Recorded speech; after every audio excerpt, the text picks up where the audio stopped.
আজকে আমি দেখবো থাইল্যান্ডে এমন কি কি মাছ আছে যেগুলো আমাদের বাংলাদেশে এখনো কেউ পালে না অথবা পাওয়া যায় না। এখন আমি আপনাদের যে মাছগুলো দেখাচ্ছি এগুলো সবই সমুদ্রের নোনতা জলের মাছ। এদের দাম এবং সৌন্দর্য যেমন বেশি, তাদের মেনটেনেন্সটাও কিন্তু অনেক। আমারও অনেক শখ যে কোনো একদিন আমারও একটা এরকম সল্ট ওয়াটারের ট্যাঙ্ক থাকবে এবং সবাইরে আমি ইন্সপায়ার করব সল্ট ওয়াটারের মাছ পালার জন্য।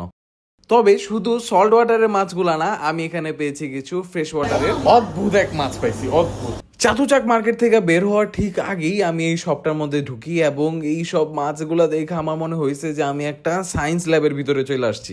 লিটারেলি মাছের এমন জাতগুলা দেখে আমার পুরা মাথা ঘুরে গেছে। বাবারে বাবা, কচ্ছপের কত জাতের সাইজ!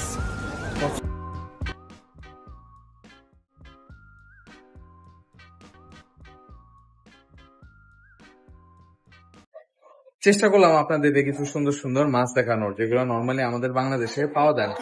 কেমন লাগলো অবশ্যই জানাবেন।